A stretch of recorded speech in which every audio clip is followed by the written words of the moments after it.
مساكم الله بالخير جميعا. امس صليت المغرب بالمصلى اللي هنا قدام يسار، هذا طبعا مستشفى الملك سعود الدار الثاني، معروف مصلى. صليت فيه، صار موقف جميل جدا ما بين سوداني ومصري، صراحه انذهلت يعني، ارفع لهم القبعه كذا الاثنين. هذا مصلى دخلت انا امس صلاه المغرب، كانوا توهم مسلم الامام قايمين الجماعه يطلعون، فدخلت لقيت سوداني تلفت عليه ثوب يعني يمكن نوعا ما رث شوي، يتلفت يبي احد يصلي معه، فانا على طول دخلت وبادرت اقمت صلاه.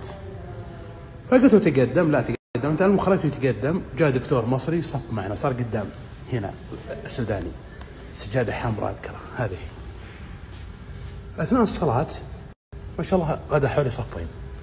السوداني تفاجأنا بصوته جميل جدا جدا بالقراءة ما شاء الله، صلاة يعني هادية، صلاته جميلة جدا.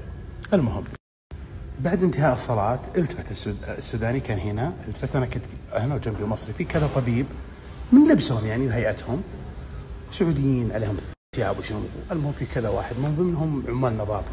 فقال السوداني يوم التفت ناظرا وابتسم، ابتسمت له كذا، فقال كلمة، قال الحمد لله الذي عزنا بهذا الدين أن جعل من رويعية غنم يؤم الأطباء والمواطنين. شوف كلمته. رد عليها الدكتور المصري رد أجمل منه، قال لا تستهين بمهنة الرعي، فقد سمعنا عن أنبياء كانوا رعاة ولم نسمع عن أنبياء كانوا أطباء. صراحة موقف عظيم للسوداني والمصري.